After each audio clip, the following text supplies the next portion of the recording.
Dans le futur, pensez-vous que tout le monde sera pucé? Je pense que ce sera volontaire, mais je suis certainement convaincu que des millions de personnes trouveront très utile d'avoir un appareil intelligent sous leur peau. Le micropuçage des humains pourrait être notre futur. Mais en Suède, c'est déjà la réalité.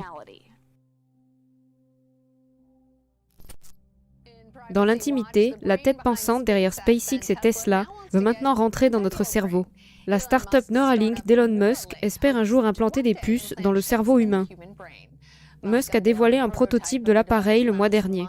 Il est actuellement testé sur des cochons. Le but étant d'aider à traiter des désordres neurologiques.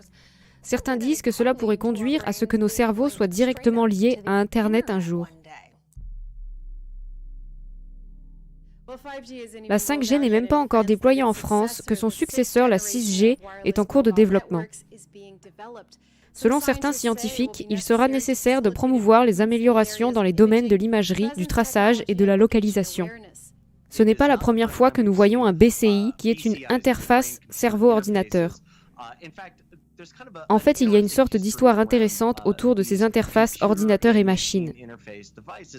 Mais ce que Musk a dévoilé est un genre de car ou appareil de la taille d'un dollar en argent qui se trouve au-dessus du cerveau. Comment cette entreprise suit-elle et mène-t-elle réellement cette surveillance sur les gens? Quel genre d'informations cherche-t-il? La surveillance des entreprises se passe en fait tout le temps et d'une manière à laquelle nous ne pensons même pas au jour le jour. Quand les gens parlent de la surveillance des entreprises, ce qu'ils veulent dire, c'est lorsqu'une entreprise recueille des informations sur un individu. Le plus souvent, quand cet individu n'est même pas conscient que cette collecte a lieu. Je veux dire, à chaque fois que vous naviguez sur Internet, à chaque fois que vous utilisez une application sur votre téléphone, même conduisant votre voiture ou simplement dehors en public, il y a souvent une surveillance d'entreprise. Les entreprises de médias sociaux comme Google, Facebook et Twitter collectent beaucoup d'informations. Mais elles ne le font pas pour le vendre à des tiers. Ils collectent principalement ces informations pour proposer du contenu aux autres utilisateurs. Mais tout aussi important, ils l'utilisent pour créer des profils d'individus auprès desquels faire de la publicité. Maintenant, c'est généralement le modèle pris en charge sur Internet. Je pense qu'il y a beaucoup de problèmes afin de savoir si toute cette collecte de données est vraiment utilisée pour faire de la pub. Premièrement, pour nos spectateurs, qu'est-ce que la 6G et en quoi est-elle différente de la 5G? Très bien alors, donc tout d'abord, je tiens à préciser que la technologie 6G n'existe pas aujourd'hui. C'est plus une aspiration, une vision pour les chercheurs que nous mettons en avant. Pendant que nous déployons la 5G autour du monde, nous réfléchissons à ce que pourrait être la 6G. Et nous pensons que la 6G pourrait être déployée d'ici 8 à 10 ans en partant d'aujourd'hui. Donc revenons à votre question initiale. Qu'est-ce que la 6G et en quoi diffère-t-elle de la 5G?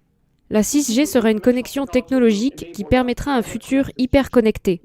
Un futur où les gens sont connectés avec des liens plus rapides, mais où ils sont aussi connectés avec l'environnement physique dans lequel ils opèrent, et avec le cyber-environnement où leurs données résident.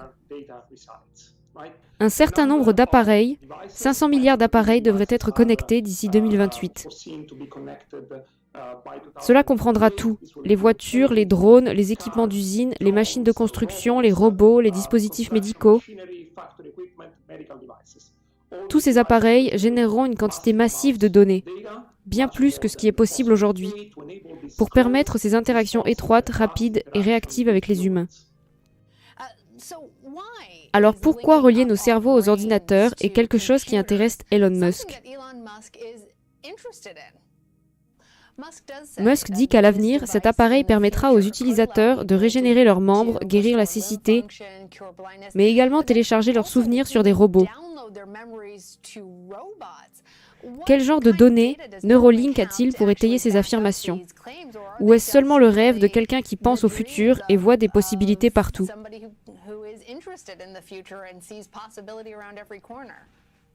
Ce sont les rêves de quelqu'un qui voit des possibilités dans le futur et qui rêve de beaucoup de grandes choses. Écoutez, si vous voulez en savoir plus sur ce qu'on appelle la super-intelligence artificielle, j'ai un très bon livre pour vous. Ça s'appelle Superintelligence, écrit par un scientifique d'Oxford, Nick Bostrom, qui parle de l'aspect pratique de ce que Musk cherche ici. Ce que Musk a cherché à démontrer est un implant chez les porcs. Il a en fait montré 3 porcs différents. Celui qui a eu l'implant retiré, il a dit en toute sécurité, celui qui ne l'a jamais eu et celui qui l'avait actuellement. Et il a montré qu'il était en effet possible de surveiller certaines des activités cérébrales. Imaginez pouvoir déverrouiller les portes ou une voiture d'un simple geste de la main. C'est exactement ce qu'un homme de l'Utah peut faire grâce à une technologie sous sa peau. Ben Worman est l'une des rares personnes dans le monde à se tourner vers les implants cybernétiques, disant simplement que différents types de puces informatiques peuvent avoir différentes applications. Lorsqu'Elias Broadbager va travailler, il n'a pas besoin d'identifiant et il n'a pas besoin d'argent. En fait, presque tout ce dont il a besoin pendant la journée est caché juste là, sous la surface de sa peau. Vous voulez toucher? Oh, c'est bizarre, c'est comme un grain de riz. Intégré à sa main est une micropuce, qui est sa clé, son identifiant et son portefeuille. Oui, tout est sur la puce. Je l'utilise pour circuler dans le bâtiment. Acheter un encas? Exactement, achetons-en. Donc je ne peux pas l'ouvrir. Non, ce que j'ai besoin de faire est de connecter ma puce, ce qui va m'identifier et de là j'ai accès au frigo. Des séries télévisées populaires comme Black Mirror ont imaginé les puces comme une partie d'un futur dystopique.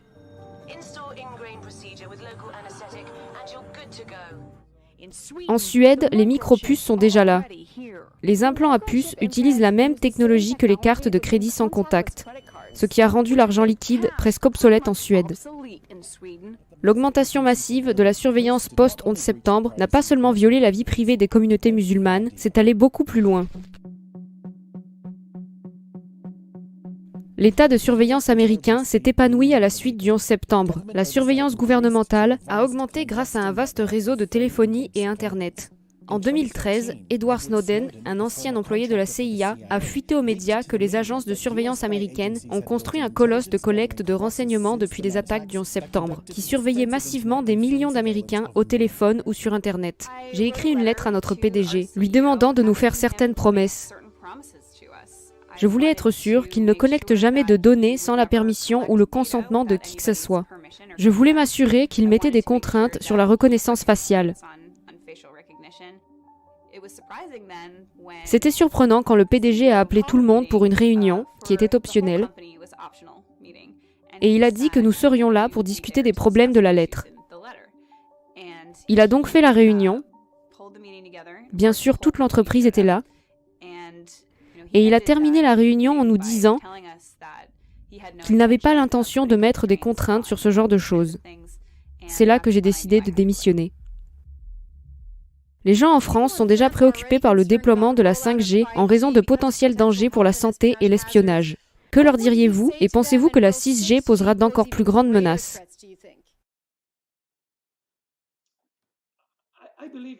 Je crois que 5G et 6G poseront moins de risques pour la santé, ce qui signifie qu'une puissance électromagnétique inférieure atteint les humains, ce qui signifie que nous avons moins d'impact sur les tissus biologiques.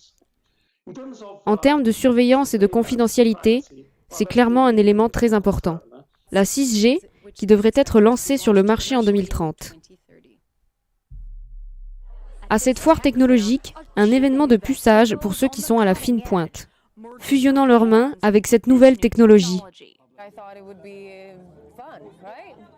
Le processus est simple et rapide. On pince la peau et en quelques secondes, la puce est insérée. La transformation est complète. Et pour la douleur? Mais même dans cette nation d'utilisateurs précoces, tout le monde ne fait pas la course pour se faire pucer. Je me sentirais moins humaine, comme un robot. Tellement de données peuvent aller là-dedans, et c'est dans votre corps. La société est construite de manière à interagir avec la modernité. Vous n'avez pas vraiment le choix sur vos données. Souvent, vous ne pouvez pas corriger cette collecte d'informations. Vous ne pouvez pas demander à ce qu'elles soient supprimées. Vous ne pouvez pas nécessairement transférer ces données ailleurs. Et toutes ces informations qui sont collectées, elles sont conservées pour toujours. Et nous ne savons pas comment cela sera utilisé dans le futur. Ils peuvent potentiellement manipuler notre évolution, ils peuvent manipuler ce que l'on achète, et cela peut être utilisé de manière restrictive. Pour moi, ces collectes de données entraînent le pouvoir. Et il faut vérifier ce que les entreprises peuvent faire avec toute notre vie. nos informations, nos photos qui sont envoyées autour du monde.